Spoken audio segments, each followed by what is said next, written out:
Pronto. Detalhe YouTube. Web. Zap.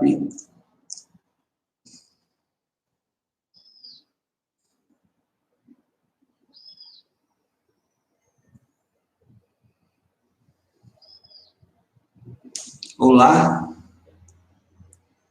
Vou mandar agora o link, pessoal. Deixa eu ver aqui. WhatsApp.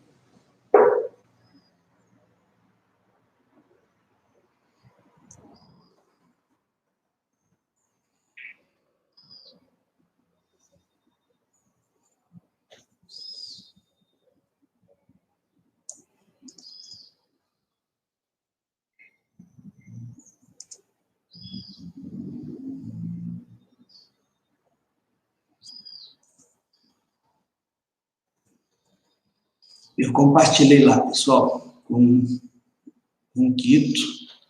Vamos ver aí. Som. Se estiver gravando som, a gente grava e deixa disponível. Que fica mais fácil.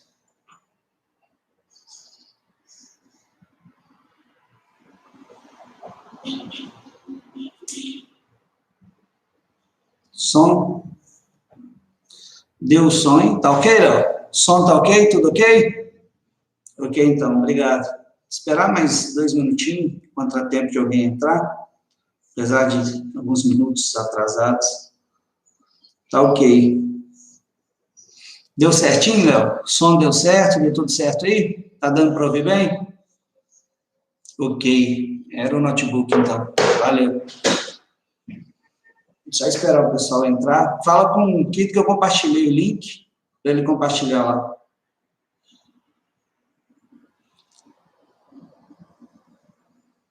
Gravar.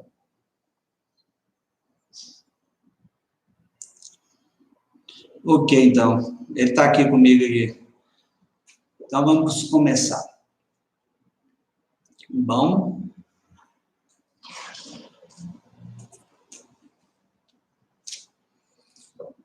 Um minutinho só.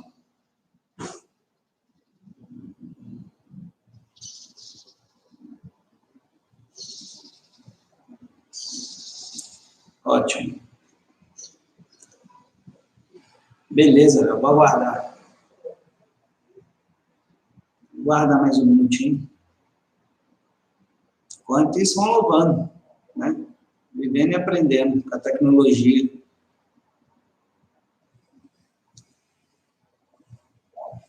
Ok.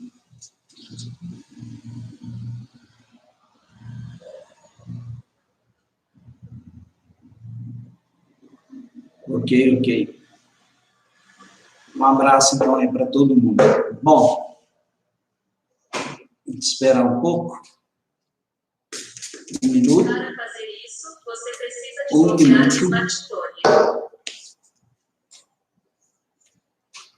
Então, graças a Deus, é tudo bem. Tá bom. Vamos embora.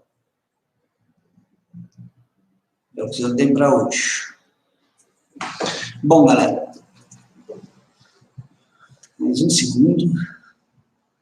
Teve esse contratempo do link, do computador, do áudio. Peço desculpa aí quem for assistir depois. Mas a aula vai ficar gravada, vai ficar disponível, né? E a gente vai dar continuidade à nossa aula. Eu vou começar com uma oração, certo? Um abraço. Pai, eu te peço em nome de Jesus a sua graça, o seu poder, acalmar o coração do pregador, a mente, que o Senhor possa estar tomando forma segundo o seu querer, a sua vontade, que o Senhor possa estar conduzindo essa aula, essa meditação na sua palavra, que a gente possa crescer em graça, crescer em salmos, alinhar a nossa linguagem com a linguagem dos céus, para que o Senhor possa, sim, Deus, ser glorificado em nossas vidas. Seja o Senhor, Deus, a tomar a forma para quem for assistir no futuro, e seja o Senhor a falar com cada um no seu particular, no seu coração, em nome de Jesus. Amém. Bom, galera, dando continuidade à nossa aula, A gente está trabalhando espiritualidade em Salmos. O que seria isso, espiritualidade em Salmos?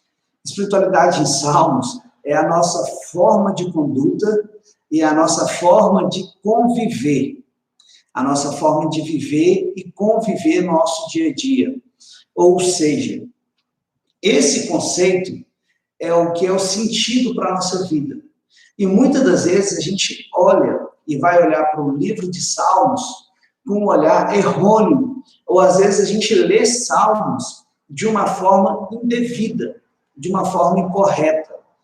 Mas aí vem uma pergunta, tem jeito ou tem uma forma de ler Salmos? Sim, tem jeito e existe fórmula certa e metodologia certa de ler Salmos. Salmos não é um livro diferente das outras das Escrituras. Pelo contrário, Salmos é um livro riquíssimo, que nos leva para uma dimensão maior para relacionamento com Deus e também através das Escrituras.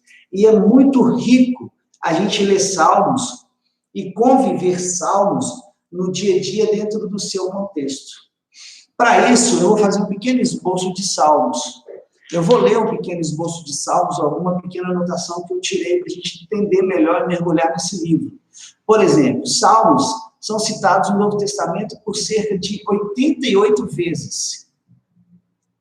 Os Salmos, eles são citados no Novo Testamento por cerca de 88 vezes, ou seja, de tanta importância que esse livro tem, ele é não só citado no Antigo Testamento como fonte primária, mas também é citado no Novo Testamento como fonte literária.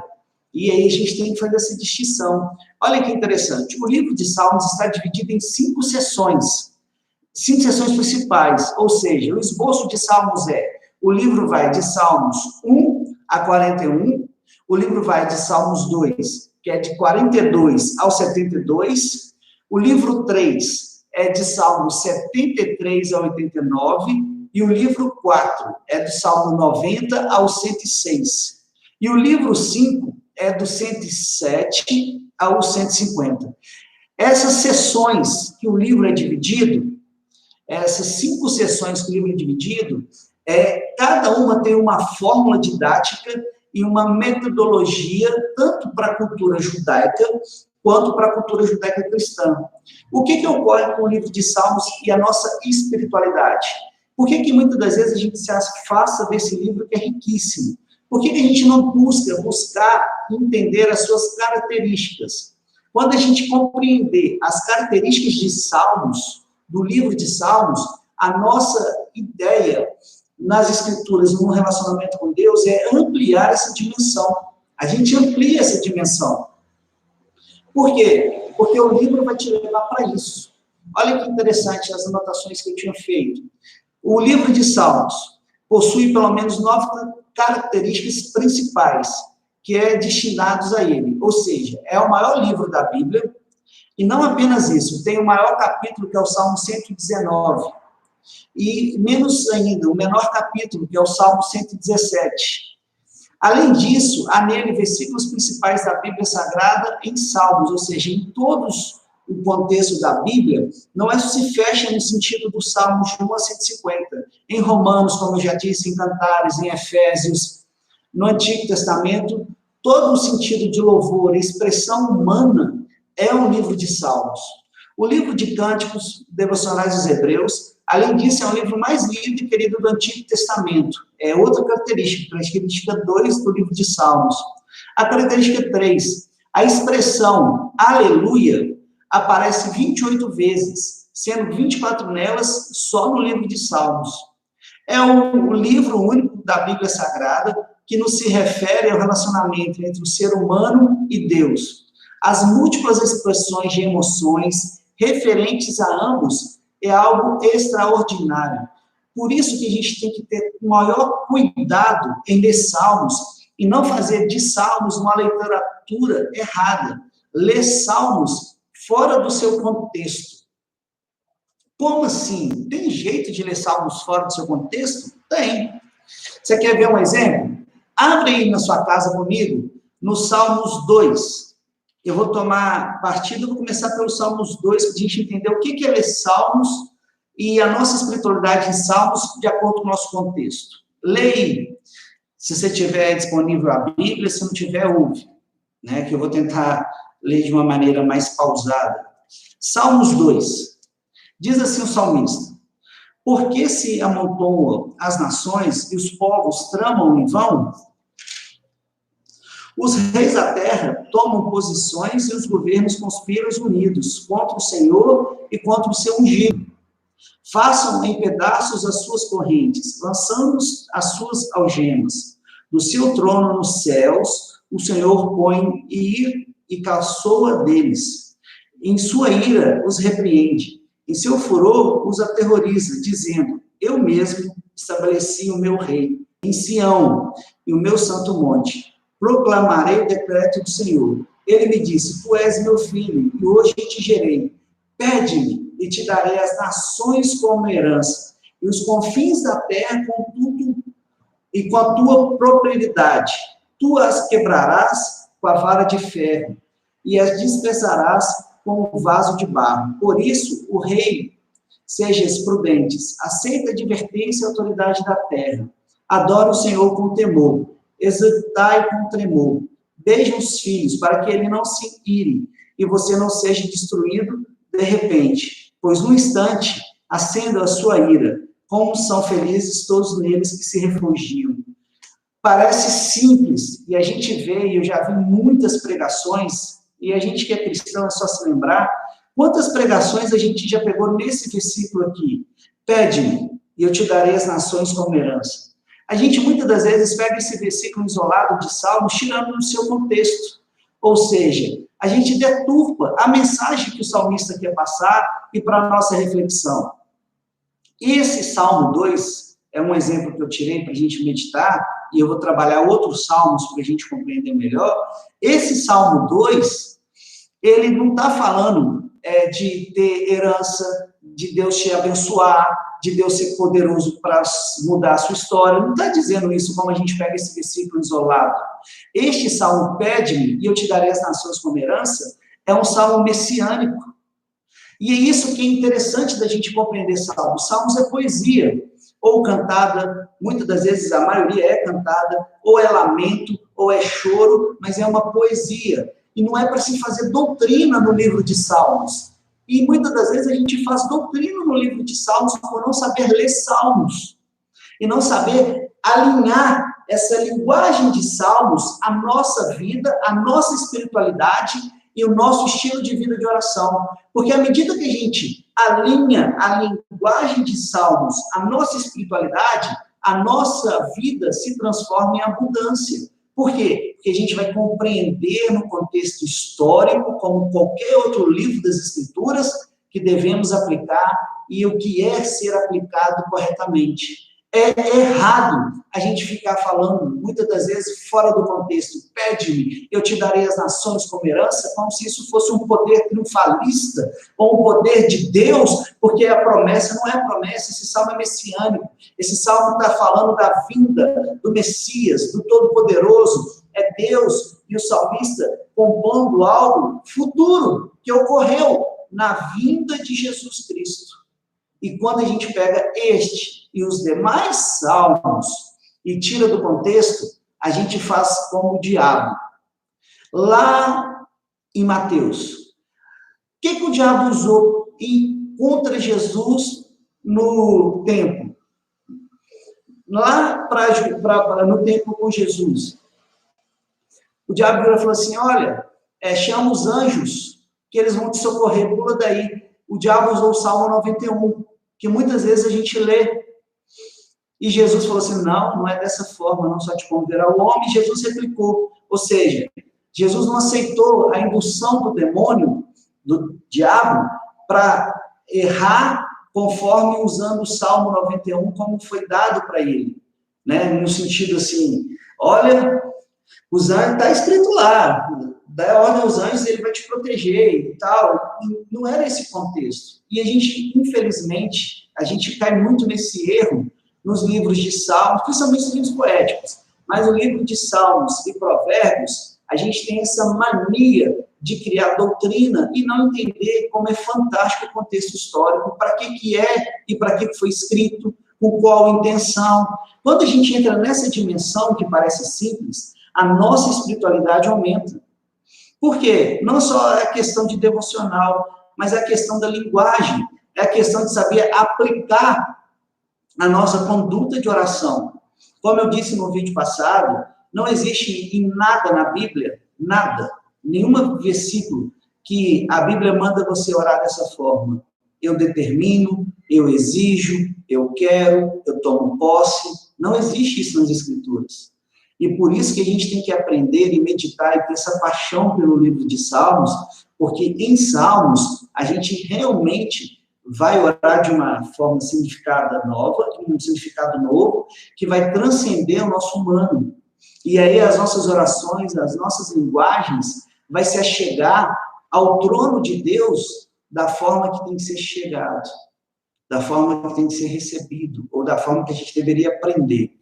Eu vou passar por um outro exemplo, como que é bom a gente conhecer o contexto de Salmos.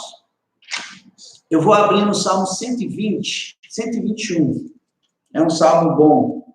Dos Salmos, por isso que essas divisões de Salmos que eu dei, que ele é dividido em 5 livros, e cada uma dessas divisões é um período, é uma etapa, e os estudiosos, os especialistas que fizeram essas divisões, eles deixaram praticamente os salmos alinhados para isso.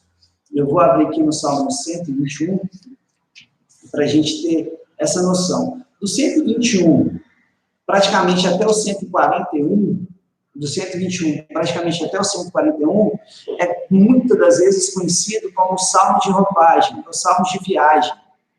Mas que salmos são esses? E olha que interessante quando a gente conhece o contexto histórico dos salmos. Eu vou ler o Salmo 121. Diz assim: eleva os meus olhos para os montes. E aqui tem um porquê dele falar, eleva os meus olhos aos montes. E pergunto, de onde vem o socorro? O meu socorro vem do Senhor, que fez os céus e a terra. Ele não permitirá que você tropece nos seus protetores e mantenha o alerta. Sim, o protetor de Israel não dorme. Ele está sempre alerta. O Senhor é o seu protetor. E com sombra e protege, ele está à sua direita. De dia o sol não ferirá, nem a lua à noite. O Senhor protegerá de todo mal, protegerá a sua vida, o Senhor protegerá a sua saída e a sua chegada, desde agora para sempre. Amém. É um salmo simples, mas com contexto histórico riquíssimo e muitas vezes pouco explorado. E quando a gente entende esse contexto, a gente vê a linguagem do salmista e como eles estão falando para Deus. Lembra que ele está numa categoria de livros salmistas viajantes. Por quê? Porque o povo foi levado ao exílio e, voltando ao exílio, o povo cantava essas músicas ao Senhor. Por isso que o primeiro versículo diz assim: eleva os meus olhos aos montes e pergunto, de onde virá o meu socorro? Os montes aqui, ele está simplesmente fazendo uma análise de Jerusalém, que subia. Então, ele estava chegando a Jerusalém, quando ele entoou esse salmo.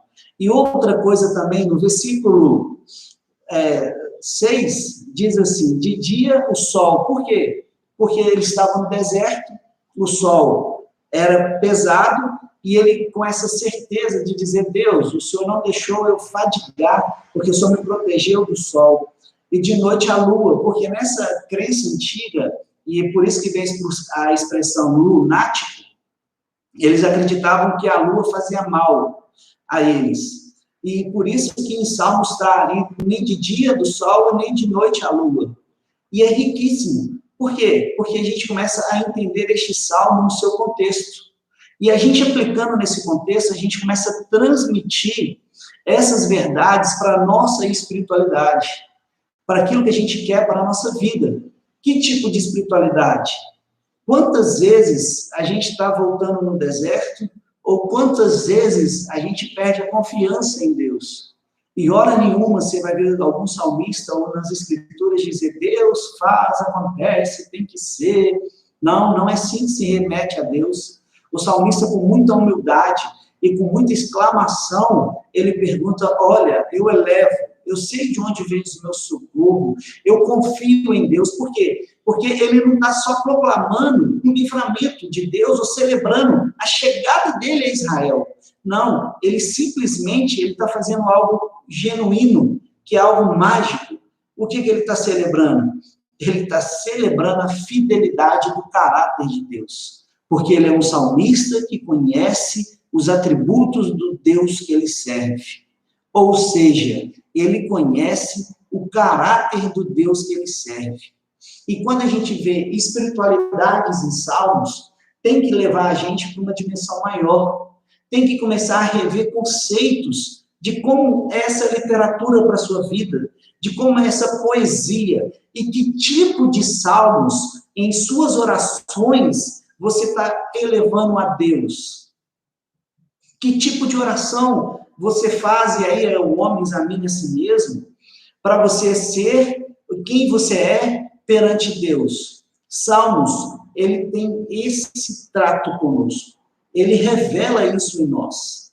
Ele revela que tipo de humanos nós somos perante o divino, perante o eterno, perante o poder e a manifestação desse poder em Deus.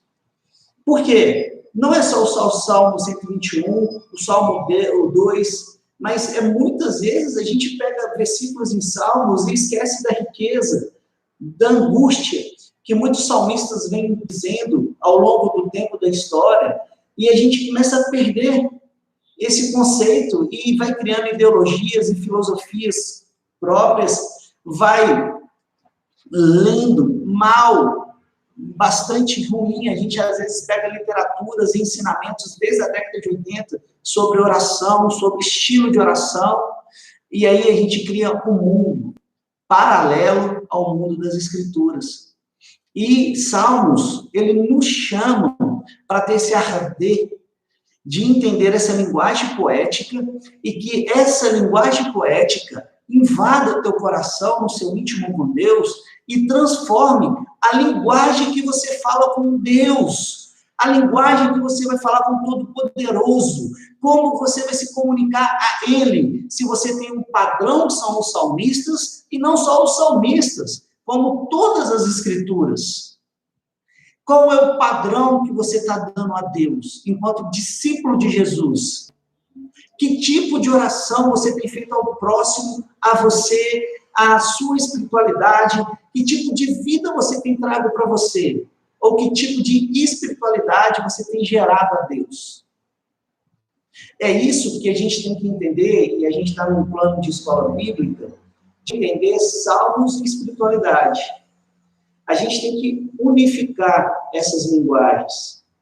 E, honestamente, irmão, a gente tem que fazer um exercício de força, porque o vício de linguagem é muito ruim.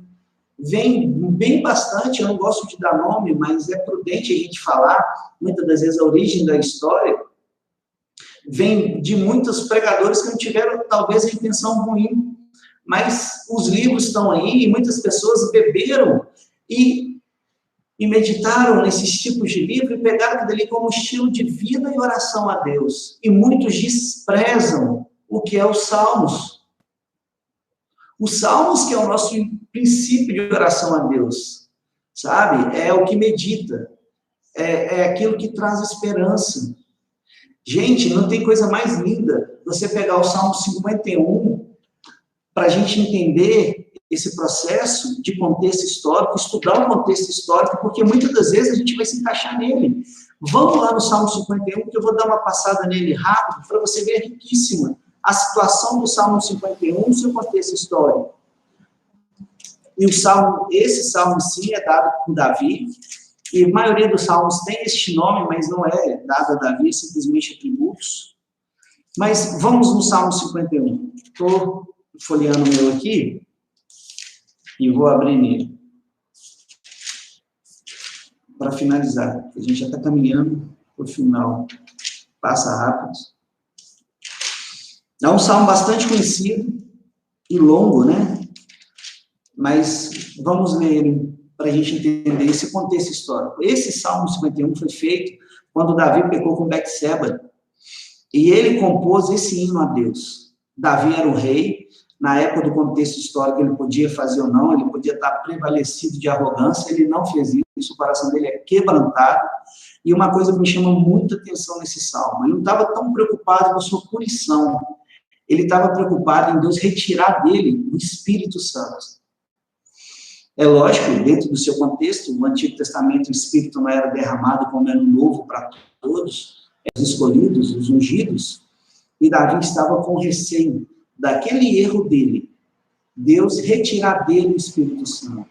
E olha que belas palavras, numa ocasião de desespero, de ter errado com Deus, de ter pecado gravemente contra o Senhor, o que Davi escreve. Tem misericórdia de mim, ó Deus, por teu amor, tem tua grande compaixão, apaga as minhas transgressões, lava-me de toda a minha culpa, purifica-me do meu pecado, pois eu mesmo reconheço as minhas transgressões, o meu pecado sempre me persegue. Contra ti, Senhor, só contra ti eu pequei.